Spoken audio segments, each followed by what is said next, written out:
નમસ્કાર, મની મેનેજરના ખાસ એપિસોડમાં આપનું સ્વાગત છે. હું છું પ્રીતિ દલાલ.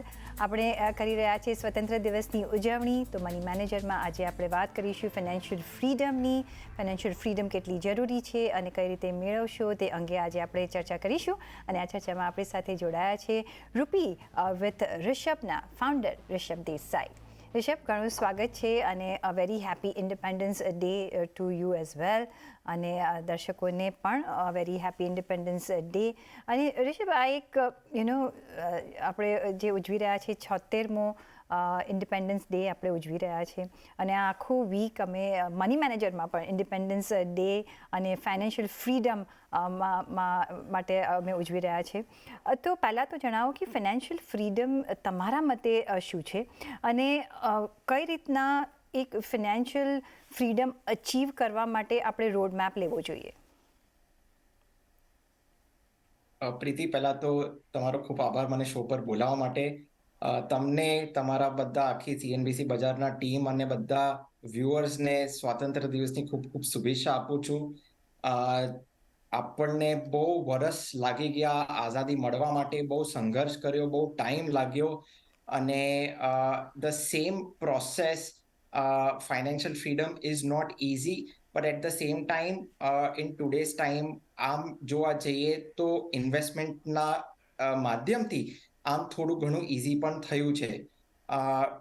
તમારો જે ક્વેશ્ચન જે છે, મારી માટે જે ફાઇનાન્શિયલ ફ્રીડમ જે કહેવાય છે એ એવું હોવું જોઈએ કે આપણી પાસે એકલા પૈસા કે મોનેટરી રિસોર્સિસ હોવું જોઈએ કે આપણી જે કરંટ અને ફ્યુચર જે લાઈફસ્ટાઈલ જે છે, આપણા જે નીડ્સ છે, આપણા વોન્ટ્સ છે અને આપણી જે અનસર્ટનટીઝ છે એને ટેક કેર કરવું જોઈએ. આપણી પાસે એટલું ઇનફ મોનેટરી રિસોર્સિસ એની માટે હોવા જોઈએ. પહેલા તો બીજું, મારી પાસે એક સરસ ફાઇનાન્શિયલ ફ્રીડમનો ફોર્મ્યુલા છે તમારા દર્શકો માટે. ફાઇનાન્શિયલ ફ્રીડમ આમ જોવા જઈએ તો હાર્ડવર્કનું કંઈ સબસ્ટિટ્યુટ નથી. આપણને ઇન્કમ ઊભી કરવી હોય તો આપણને મહેનત, આપણને જોબ કે બિઝનેસ તો આપણને કરવો જ પડે છે. સો મારી માટે હાર્ડવર્ક થ્રુ બિઝનેસ અને through job plus smart work, એટલે આપણે જે ઇન્કમ આવે આપણા જોબ ને બિઝનેસમાંથી એને આપણે કઈ રીતના સરસ રીતના બચત કરીને, India is a very good country of savers, પણ નાઉ ઇટ્સ હાઈ ટાઈમ કે India has to be a very good country of investors also. So આ જે ઇન્કમ આવે એને સરસ રીતના ચેનલાઇઝ કરીને ઇન્વેસ્ટમેન્ટમાં પણ રોકાણ કરવું જોઈએ. અને આ બેઉના કોમ્બિનેશન સાથે સાથે we have to be patient also, અને આપણને એની માટે ડિસિપ્લિનની આપવું પડશે આપણને. So hard work plus smart work with a combination of discipline and time મારી માટે આ એક ફાઇનાન્શિયલ ફ્રીડમનો બહુ સરસ ફોર્મ્યુલા છે. અને તમે જે રોડમેપની વાત કરી, મારા હિસાબથી જેટલું અર્લી આપણે સ્ટાર્ટ કરીએ જે ફાઇનાન્શિયલ ફ્રીડમનું પ્રોસેસ કે ઇન્વેસ્ટિંગનું પ્રોસેસ, એટલું જ લોંગ ટર્મ માટે આપણને સારો કોર્પસ પણ આપણને મળશે અને એટલું જ જલ્દી આપણને ફાઇનાન્શિયલી આપણે ફ્રી પણ થશું. તો જે તમે કહ્યું કે ભારતમાં આપણે સેવિંગની તો ઘણી જ બધી કેપેસિટી છે, આપણે ઘણું બધું સેવ કરી લઈએ છીએ compare to the western countries. પણ એક ઇન્વેસ્ટમેન્ટમાં એક મુવમેન્ટ આવી ઘણી જરૂરી છે કે રાઇટ કાઇન્ડ ઓફ ઇન્વેસ્ટમેન્ટ તમને કઈ રીતના તમારી ફાઇનાન્શિયલ ફ્રીડમ બતાવી શકે છે. અને પછી એક નાનીથી નાનું ઇન્વેસ્ટમેન્ટ પણ તમારું ફ્યુચર કઈ રીતે સુધારી શકે છે, કારણ કે એક ઇફેક્ટ ઓફ મલ્ટિપ્લિકેશન હોય છે, કમ્પાઉન્ડિંગ હોય છે. પણ કયા એવા આપણે એસેટ ક્લાસીસ ચૂઝ કરવા જોઈએ જેથી આપણી જે ફાઇનાન્શિયલ ફ્રીડમ છે એ આપણને આપણા ગોલ્સ પ્રમાણે કે આપણે વિચાર્યું હોય એ પ્રમાણે આપણને મળી શકે? કયો એવો રોડ મેપ લેવો જોઈએ કે એમાંથી આપણને સારા એવા રિટર્ન્સ મળી શકે ને કેટલા કન્ઝર્વેટિવલી રિટર્ન્સ આપણે જોઈ શકીએ છીએ, એક્સપેક્ટેશન રાખી શકીએ છીએ? પ્રીતિ, મોટી there are 4 એસેટ ક્લાસીસ. એક આપણે ઇક્વિટી આવી જાય છે કે આપણે જે સ્ટોક્સમાં ઇન્વેસ્ટ થાય છે, ડેટ આવી જાય છે એટલે એફડીઝ ટાઈપ કોર્પોરેટ બોન્ડ્સ એવા આવી જાય છે, થર્ડ ઇઝ ગોલ્ડ અને ફોર્થ ઇઝ રિયલ એસ્ટેટ. હવે જે હિસ્ટોરિકલ ડેટા મેં જે કાઢ્યો હતો એના આધાર પર અરાઉન્ડ ઇક્વિટી આપણે લોંગ ટર્મમાં એક્સપેક્ટ કરી શકીએ anywhere between 10 to 15% equity mutual funds will give you a decent amount of returns. Date આપણે જોઈશું તો 5 થી 8% વચમાં ડેટ કે ફિક્સ્ડ ઇન્કમ એસેટ ક્લાસ આપી દેશે. ત્રીજું જે છે, જે ગોલ્ડ જે છે, એ ઘણું સિક્લિકલ પ્રોડક્ટ છે. એનીવેર બિટવીન 5 to 10%, 10%ની ઉપર પણ આપશે, પણ આ બધું હું એવરેજ પ્રમાણે કહું છું. હું અરાઉન્ડ 5 to 10%ની આસપાસ છૂટશે, અને રિયલ એસ્ટેટ અરાઉન્ડ 2 to 5%, જે રિયલ એસ્ટેટની જે રેન્ટલ yield છે is around in the range of 2 to 5%. હવે મારા હિસાબથી ઇક્વિટી એક માત્ર જ એસેટ ક્લાસ એવું છે કે તમને ઇઝીલી, અને તમે ડિપ્સમાં બાય પણ કરશો, ઇક્વિટીમાં ઇન્વેસ્ટ કરશો, તો તમને ક્વિકલી પણ ફાઇનાન્શિયલ ફ્રીડમ તમને એ તમને મળી શકશે. સો મારા હિસાબથી ઇક્વિટી એવો એક એસેટ ક્લાસ છે કે તમને રિયલ રિટર્ન્સ, જે આપણે કહીએ ઇન્ફ્લેશન બીટિંગ રિયલ રિટર્ન્સ, તમને સરસ રીતના આપશે. કારણ કે આપણે જોયું છે કે માની લઈએ કે આપણે ઇક્વિટીમાં અરાઉન્ડ માની લઈએ કે 12% આપણે પકડીએ રિટર્ન્સ લોંગ ટર્મ માટે, અને ઇન્ફ્લેશન ઇઝ અરાઉન્ડ સે 6%, તો તમને રિયલ રિટર્ન્સ ઇઝ તમારા 6%. આમ 12% CAGR મળે છે, પણ એકચ્યુઅલમાં તમારે જે રિયલ રિટર્ન્સ છે એ 6% છે. તમે બીજા એસેટ ક્લાસીસ જોશો, એમાં રિયલ રિટર્ન્સ મળવા બહુ ડિફિકલ્ટ છે, અને જેમ જેમ ઇકોનોમી આપણી આગળ વધશે, ડેવલપ આપણે જેમ જેમ થશું, એમ એમ ઇન્ટરેસ્ટ રેટ્સ પણ આપણા ઇકોનોમીમાં ઘટતા જશે. સો મારા ખ્યાલમાં ઇક્વિટી એક જ માત્ર એસેટ ક્લાસ છે કે તમને ઇન્ફ્લેશન બીટિંગ રિટર્ન્સ ઇઝીલી તમને આપી શકશે. એટલે ઇક્વિટી એ માર્કેટ છે કે તમને ઇન્ફ્લેશન બીટિંગ રિટર્ન્સ આપી શકશે, અને એમાં તમને જે કઈ રીતના આગળ વધવાનું છે એની પણ આપણે વાત કરી. પણ એક મેં પહેલાં બી જેમ કહ્યું કે પાવર ઓફ કમ્પાઉન્ડિંગ ઇઝ ઇનોર્મસ, અને એ પહેલાં તે આપણે ગોજ નથી કરી શકતા, કારણ કે બધા જ એમ કહેતા હોય છે કે મારી પાસે એટલો અમાઉન્ટ જ નથી કે હું ઇન્વેસ્ટ કરું. પણ નાનોથી નાનો અમાઉન્ટ પણ તમારે એક ફ્યુચર શાઇન કરી શકે છે. પાવર ઓફ કમ્પાઉન્ડિંગ તમે કઈ રીતના સમજાવશો, જેથી એક ફિનાન્શિયલ ફ્રીડમ પ્રોસેસમાં એ એક ઇઝ આઉટ થઈ શકે અને એક તમારો પાથ ઇઝ કરી શકે? તમે બહુ કરેક્ટલી પુટ કર્યું પ્રીતિ, કારણ કે લોકો એવી રીતના સમજે છે કે પૈસા કમાવા માટે આપણને બહુ મોટું રોકાણ કરવું પડે, પણ the beauty of mutual funds is તમે નાનામાં નાનું 500 રૂપિયાથી પણ તમે સ્ટાર્ટ કરી શકો છો towards your compounding or towards your financial freedom journey. આ એક એક્ઝામ્પલની તરીકે હું દર્શકો માટે સમજાવવા માંગુ છું. હવે માની લઈએ કે ઇક્વિટીઝમાં 12% CAGR રિટર્ન્સ છૂટે છે, બરાબર? અને મેં 3 પીરિયડ પકડ્યા છે. એક 10 યર્સનો પીરિયડ પકડ્યો છે, 15 યર્સનો પીરિયડ પકડ્યો છે, અને મેં 20 યર્સનો પીરિયડ પકડ્યો છે. હવે ધારો કે જે બધા જે મિડલ ક્લાસ કે લોઅર મિડલ ક્લાસ, જે વર્કિંગ ક્લાસ વાળા હોય, એ લોકોની પાસે લમસમ ઘણા પૈસા હોતા નથી. એટલે એ લોકો શું કરે કે એસઆઈપી ધીરે ધીરે મંથલી ઇન્વેસ્ટ કરે.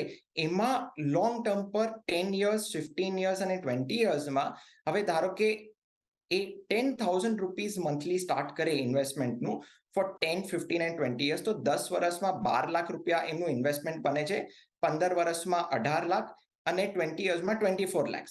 હવે આ 12%ના બેસિસ પર એ 12 લાખ 10 વર્ષમાં 23 લાખ થઈ જાય છે, 15 વર્ષમાં એ જે 18 લાખ છે 50 લાખ થાય છે, અને 20 યર્સમાં જે 24 લાખ છે 1 કરોડ થાય છે. હવે આમાં એક સ્ટેપ હું આગળ જવા માંગુ છું કે વર્ષ પર આપણું ઇન્ક્રીમેન્ટ કંઈક ને કંઈક થવાનું છે, જોબમાં કે બિઝનેસમાં આપણો ગ્રોથ થવાનો છે, રાઈટ? હવે આ જે 10,000 છે, મેં એની મંથલી સિપમાં મેં 10%નું એન્યુઅલ ટોપઅપ કર્યું છે. તો સેમ પીરિયડમાં 10, 15 અને 20 યર્સમાં ઇન્વેસ્ટમેન્ટ કોર્પસ થાય છે 19 લાખ, 38 લાખ અને 69 લાખ. હવે આ જ 19 લાખ 10 વર્ષમાં 10% એન્યુઅલ ટોપઅપ થાય છે, તો 34 લાખ થાય છે. 20 યર્સમાં આ 38 લાખનું 87 લાખ થાય છે, અને 15 યર્સમાં 38નું 87 થાય છે, અને 20 યર્સમાં 69 લાખનું 2 કરોડ રૂપીઝ થાય છે. એટલે તમે વિચાર કરો કે power of compounding, money is multiplying twice, thrice અને 4x, અને આમાં બ્યુટી એ છે કે તમે જેટલું લાંબો સમય આપશો એટલું જ તમને કમ્પાઉન્ડિંગની બેનિફિટ નજર આવશે. યુઝ્યુઅલી શું નોટિસ કરીએ કે માની લો કે કોઈનો 10 વર્ષનો ટાઈમ હોરાઇઝન હોય, એ 5 વર્ષમાં જ જોઈને થાકી જતા હોય છે કે અરે મને આમાં કંઈ બેનિફિટ મળતું નથી. પણ the power of compounding is seen towards the end of the time horizon. So જેટલું અર્લી આમાં સ્ટાર્ટ કરો એટલું બેટર છે, અને જેટલું તમે આમાં સમય આપી શકો અને towards the letter part of your time Horizon, તમને આમાં કમ્પાઉન્ડિંગની ઇફેક્ટ એકદમ જબરજસ્ત નજર આવશે. એબ્સોલ્યુટલી. એટલે આ તમે સમજી શકો છો કે કઈ રીતના પાવર ઓફ કમ્પાઉન્ડિંગ વર્ક કરે છે, અને જ્યારે પણ તમે માર્કેટમાં ઇન્વેસ્ટ કરો છો તો એક પેશન્સ સાથે આવવાનું છે. ઓવરનાઇટ કંઈ થતું નથી અને તમારો એક નાનો જે અમાઉન્ટ છે એ પણ તમને એક વધારે ફ્રૂટ્સ આપી શકે છે. ડિસિપ્લિન રાખવાની છે. એસઆઈપી એક માધ્યમ છે કે તમે 500 રૂપિયાથી શરૂઆત કરી શકો છો. એવરી મંથ જો તમે એમાં રોકાણ કરશો ફોર મેક્સિમમ ટાઈમ, જેટલું તમે જલ્દી શરૂઆત કરશો એટલી તમને ફાઇનાન્શિયલ ફ્રીડમ જલ્દીથી મળશે, વધારે મળશે એમ માનીને આપણે આગળ ચાલી શકીએ. અને જેમ ઋષભે કહ્યું કે પહેલાં તમને ઇનિશિયલ યર્સમાં નહીં દેખાય, પણ આ જ્યારે આપણે ઇન્વેસ્ટ કરતા હોઈએ છીએ ત્યારે આપણે લોંગર રન માટે કરતા હોઈએ છીએ. એવું નથી કે ચલો 5 વર્ષ માટે કર્યું ને આપણને તરત ફટાફટ ડબલ થઈ ગયા કે ટ્રિપલ થઈ ગયા. આ એક લોંગર હોરાઇઝન માટે તમારે કામકાજ કરવાનું છે. પણ જે નેક્સ્ટ સવાલ એક ધ્યાનમાં આવે છે એ છે ઇન્ફ્લેશનનો. કારણ કે આ ઇન્ફ્લેશન વધતું જ આપણે જોયું છે કે વધી રહ્યું છે ને એને પણ આપણે બીટ કરવાનું હોય છે. કઈ રીતના તમારા જે ફાઇનાન્શિયલ પ્લાનિંગ તમે કરો છો ત્યારે ઇન્ફ્લેશનને કઈ રીતે અકાઉન્ટમાં લઈ શકાય, અને શું બધા માટે ઇન્ફ્લેશન સિનારીઓ પર ઇન્ડિવિજ્યુઅલ ચેન્જ થતો હોય છે, અને કઈ રીતના પર આપણે એક ધ્યાનમાં રાખવાનું હોય છે જ્યારે આપણે ફાઇનાન્શિયલ પ્લાનિંગનું એક પ્લાન આપણે બનાવતા હોઈએ છીએ ત્યારે? ઇન્ફ્લેશન એટલી ખતરનાક ચીજ છે પ્રીતિ, અનફોર્ચ્યુનેટલી આપણા પાકીટને લિટરલી ખાઈ જ જતું હોય છે. અને આઈ એમ શ્યોર રિસન્ટલી તમે જોઈએ છે કે ટમાટરના ભાવ જે રીતના સ્કાય રોકેટ થયા છે, સો મારા ખ્યાલમાં જો ઇન્ફ્લેશનને અગર બીટ કરવું હોય તો પહેલા તો you will have to work hard towards getting a higher income from તમારું જે જોબ હોય કે તમારો જે બિઝનેસ ઇન્કમ હોય, રાઈટ, એમાં તમને યુ હેવ ટુ ટ્રાય કે જેટલું તમે એડ્યુકેશન તમે સરસ લઈ શકો, તમે જેટલું સરસ એક્સપિરિયન્સ લઈ શકો એટલું તમારું ગ્રોથ થશે જોબ કે તમારા બિઝનેસમાં.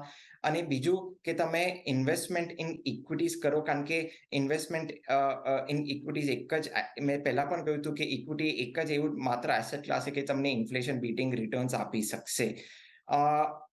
બીજું કે જેટલા આપણા ફેમિલી મેમ્બર્સમાં જેટલા વધારે અર્નિંગ મેમ્બર્સ હશે એટલું જ ઇઝી પડશે ટુ બીટ ઇન્ફ્લેશન. કે તમે હસબન્ડ હો ને હસબન્ડ ને વાઈફ તમે સાથે કમાઓ, તો ઘર ચલાવવા માટે પણ બહુ ઇઝી થશે. તમારા બધા જે નીડ્સ તો છે જ, પણ ટુડેઝ ટાઈમ એવો છે કે wants are also very much important. તો તમે હસબન્ડ વાઈફ કે તમે જેટલા વધારે ફેમિલી મેમ્બર્સ કમાશો, રાઈટ, તો એક ક્યારેક ક્રાઇસિસ આવી ગયું કોઈના લાઈફમાં તો એ બીજું family member easily financially support કરી શકે. કે તમે હસબન્ડ વાઈફ આમ સાથે કરો તો તમારા નીડ્સ ને વોન્ટ્સ પણ બહુ જ સરસ રીતના ટેક કેર થાય છે. So the more earning members in the family is better to beat inflation. અને જે તમે જે સ્પેસિફિકલી જે પૂછ્યું કે મારા હિસાબથી inflation has to be seen individually, કારણ કે જે આપણે જે સ્ટાન્ડર્ડ હેડલાઇન ઇન્ફ્લેશન આપણે જોતા હોઈએ છીએ એ it is not applicable for everyone. કારણ કે તમારી લાઈફસ્ટાઈલ ડિફરન્સ હશે, મારી લાઈફસ્ટાઈલ ડિફરન્સ હશે, તમારા લાઈફમાં નીડ્સ ને વોન્ટ્સ ડિફરન્ટ હશે, મારા લાઈફમાં નીડ્સ ને વોન્ટ્સ ડિફરન્ટ હશે. સો તમારી શું લાઈફસ્ટાઈલ છે, તમારા શું નીડ્સ છે, તમારા શું વોન્ટ્સ છે, એ બેસિસ પર એક ઇન્ફ્લેશન ફિગર તમારો એક ઇન્ડિવિજ્યુઅલ આવશે. So it is very important to calculate inflation at the individual level to sustain and attain financial freedom. કારણ કે ઘણા હવે ફોર એક્ઝામ્પલ અલ્ટ્રા એચએનઆઈઝ આપણે જે માર્કેટમાં જોયા છે એ લોકોનું inflation will be 10% and above. હવે જે પ્રોબેબલી લોઅર મિડલ ક્લાસ કે મિડલ ક્લાસ હશે એનું પ્રોબેબલી 7-8-6% આસપાસ હશે. So it is very important to calculate inflation at the individual level, કે તમને જો તમારું ફાઇનાન્શિયલ ફ્રીડમ તમને સસ્ટેન કરવું હોય અને અટેન કરવું હોય તો મારા હિસાબથી calculation inflation at the individual level is very important. તો ઇન્ડિવિજ્યુઅલ લેવલ પર આપણે ઇન્ફ્લેશન કેલ્ક્યુલેટ કરવાનું છે જ્યારે તમે પ્લાનિંગ કરો છો ત્યારે. એટલે તમને એક આઈડિયા આવશે કે શું તમારા રિટર્ન્સ જે છે, તમારે ઇન્વેસ્ટમેન્ટને પ્રમાણે જે તમારા રિટર્ન્સ છે એ શું તમને ઇન્ફ્લેશન બીટ કરી શકે છે કે નહીં. તો આ ઘણા બધા આસ્પેક્ટ્સ હોય છે, આ વન ઓફ ધ આસ્પેક્ટ છે, પણ એ જરૂરથી તમારે ધ્યાનમાં રાખવું પડશે અને બધા માટે ડિફર થઈ શકે છે. એ સાથે જ અહીંયા એક બ્રેકનો સમય થઈ રહ્યો છે, તો એક બ્રેક લઈશું અને પાછા ફરીશું અને આ ચર્ચાને ચાલુ રાખીશું. અમારી સાથે જોડાયેલા રહેજો.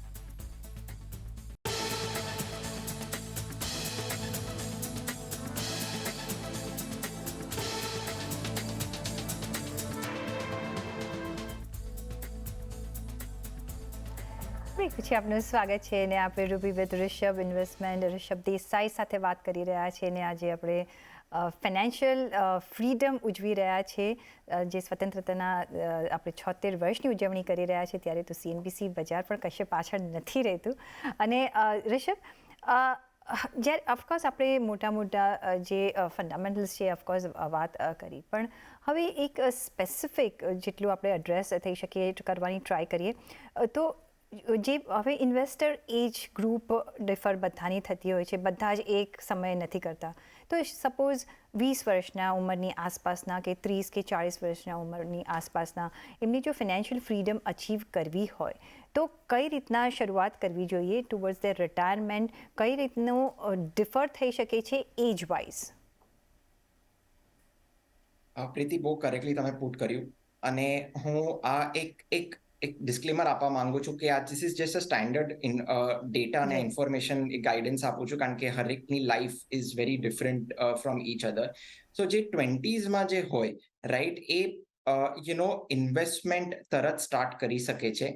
મારા હિસાબથી જે બચત કરે મતલબ જે એમનું જે શું કહેવાય જે એમની સેલરી હોય એમાંથી જે બચત થાય એમનું બચતનું 20% એ ઇક્વિટી મ્યુચ્યુઅલ ફંડ્સમાં ઇમિડિયેટલી સ્ટાર્ટ કરે છે SIP ના રૂટથી અને એ એક કામ કરી શકે છે એડિશનલી કે 5 to 10% એન્યુઅલી એ ટોપઅપ કરી શકે છે. મારા હિસાબથી that is the best way for a young investor in his or Har 20 should can start his investment journey towards financial freedom.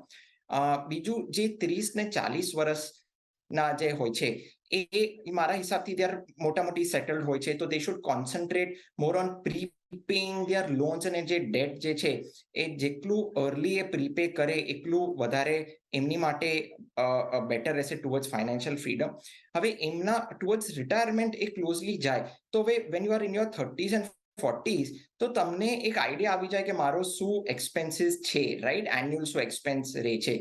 તો એ એન્યુઅલ એક્સપેન્સ છે ને તમે ઇન્ફ્લેશન તમારું જે ઇન્ડિવિજ્યુઅલ જે ઇન્ફ્લેશન હોય એને તમે ઇન્ફ્લેટ કરીને તમને જ્યારે રિટાયરમેન્ટ કરવું હોય એટ ધ એજ ઓફ 60 કે 70 વેનેવર ઇટ ઇઝ તમે એ ફિગરને ઇન્ફ્લેશન કરો. એક નાનું ઉદાહરણ આપું છું. માની લો કે એક વ્યક્તિ 30 વર્ષનો છે રાઈટ, હવે એનું એન્યુઅલ ઇન્કમ જે છે અરાઉન્ડ બધું એક્સપેન્સ ઇન્કમ નહીં પણ જે એન્યુઅલ એક્સપેન્સ જે છે એનું 6 લાખ રૂપીઝ એન્યુઅલ એક્સપેન્સ એમનું આવે છે અને ધારો કે એ 60 યર્સ પર રિટાયરમેન્ટ કરે છે અને એમનું ઇન્ફ્લેશન ઇઝ 7%, તો એટ ધ એજ ઓફ 60 એમને 46 લાખ્સનું એક્સપેન્ડિચરનું રિક્વાયરમેન્ટ હશે. તો આવી રીતના કરીને એ ઇન્ફ્લેશનને ફેક્ટર ઇન કરીને એવા ઘણા બધા ફાઇનાન્શિયલ ટૂલ્સ આવે છે ઓનલાઈન, એ કરીને તમે ઇન્વેસ્ટમેન્ટ તમારા કરંટ પ્લાન કરી શકો છો.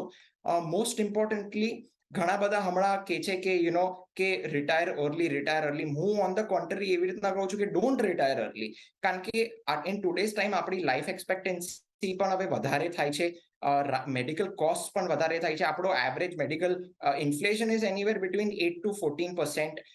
પછી ઇન્ટરેસ્ટ રેટ્સ ફોલ થાય છે. આપણું country unfortunately is lack of pension આપણા is not like the west કે સરખું પેન્શન મળે.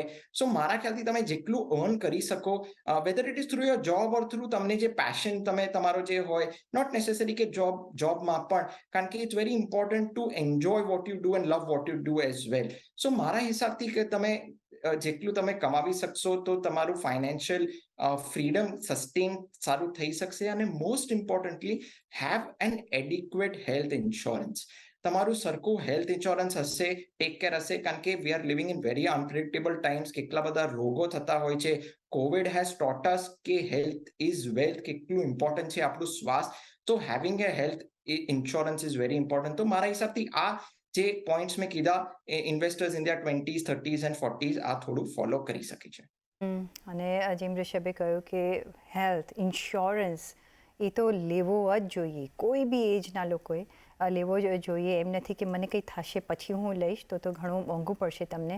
એટલીસ્ટ તમારે એ સિક્યોરિટી રહેશે કે કંઈ અગર થાય છે, આઈ હોપ કે કોઈને કંઈ ના થાય, પણ આપણે જેમ કહ્યું ઋષભે કે અનસર્ટન ટાઈમ્સમાં રહીએ છીએ. જેવી રીતે આગળ વધી રહ્યા છે એટલી બીમારીઓ પણ વધતી દેખાય છે અને મેડિકલ કોસ્ટ ઘણો એક્સપેન્સિવ થતો જાય છે.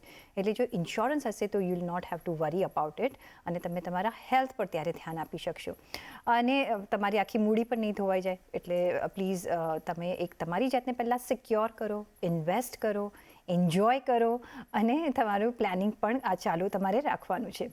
પણ એક સપોઝ આપણે જાણવું હોય કે એક આઈડિયલ ફિનાન્શિયલ ફ્રીડમ પોર્ટફોલિયો કેવો લાગવો જોઈએ, કઈ ટાઈપનું આપણે રોકાણ કરવું જોઈએ અને કઈ રીતના આપણે એસેટ એલોકેશનને ડાયવર્સિફિકેશનને ધ્યાનમાં રાખીને એ જર્નીને આગળ વધારી શકીએ.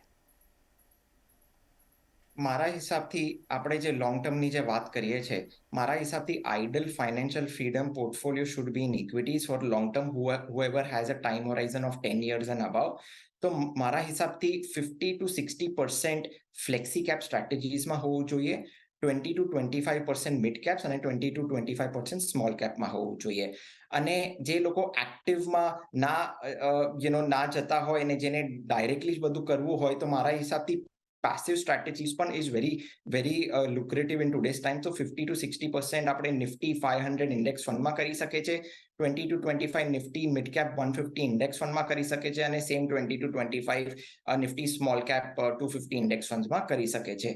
અને આના ઉપર I just want to add one more thing કે હમણાં આપણે પ્રધાનમંત્રી જીએ એક મુવમેન્ટ ચલાવી છે, હર ઘર તિરંગાનો મુવમેન્ટ ચાલી રહ્યો છે. તો આપણે એક પ્રણ લેવો જોઈએ કે હર ઘર ઇક્વિટી હવે હોવું જ જોઈએ, કારણ કે આપણો equity penetration is less than 10%. If we really want to grow financially as an economy and as individuals, so હર ઘર ઇક્વિટી આ એક મારા હિસાબથી ઇક્વિટીમાં તો તમારે ઇન્વેસ્ટ કરવાનું જ છે, તમને કેપિટલ અપ્રિસિએશન આપશે. પણ શું એક લાસ્ટ સવાલ ઋષભ, શું ફિક્સ્ડ ઇન્કમ પણ એક part of our investment plan હોવું જોઈએ? Fixed income is very important, કારણ કે ફિક્સ્ડ ઇન્કમ શું કરે છે કે તમને જ્યારે પણ કંઈક લિક્વિડિટીની જરૂરત હોય કે ક્યાંક ઇમરજન્સી પડે કે અનસર્ટન્ટીઝ હોય તમારા લાઈફમાં, એને ટેક કેર કરી કાઢે છે. એક તમારું જે ઇક્વિટીનું જે પોર્ટફોલિયો છે એને એક સ્ટેબિલિટી આપે છે અગેન્સ્ટ વોલેટિલિટી. સો મારા હિસાબથી fixed income portfolio is very important. Date mutual funds હોય કે એફડીઝ હોય કે પીપીએફ હોય, તમે કંઈ પણ ફિક્સ્ડ ઇન્કમમાં કરી શકો છો, પણ ફિક્સ્ડ ઇન્કમ રો ઇઝ તમારા પોર્ટફોલિયોમાં is very important. But just make sure કે તમે સારા ક્વોલિટી ફિક્સ્ડ ઇન્કમ ઇન્સ્ટ્રુમેન્ટ્સમાં ઇન્વેસ્ટ કરજો. ઓકે, તો એક એસેટ એલોકેશન ડાયવર્સિફિકેશન જરૂરી છે. ભલે ઇક્વિટી એકદમ ફ્લરિશ થાય છે તો બધું નાખી દેવું એવું જરૂરી નથી, because times always change, trend always change, અને આપણે બધી જ બાજુથી આપણી જાતને સિક્યોર કરવાની છે. માર્કેટ જ્યારે ફૂલ બ્લૂમમાં હોય ત્યારે એમ બધાને લાગતું હોય છે કે ભાઈ ચલો ઇક્વિટીમાં નાખીએ, પણ એવું નથી હોતું. આપણે બધી જ વેધર્સ માટે તૈયાર થવાનું હોય છે. એટલે એક જો આપણું ઇન્વેસ્ટમેન્ટ કામ ન કરે તો એટલીસ્ટ બીજા ઇન્વેસ્ટમેન્ટ્સ આપણા કામ કરે છે, બિકોઝ આપણે આ લોંગ રનની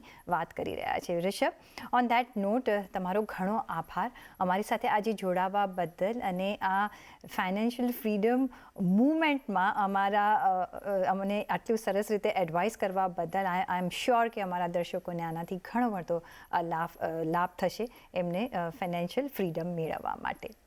પણ એ સાથે જ મને આપશો રજા. પણ જોડાયેલા રહેજો CNBC બજાર સાથે. અને once again a very happy independence day to all are viewers. Thank you.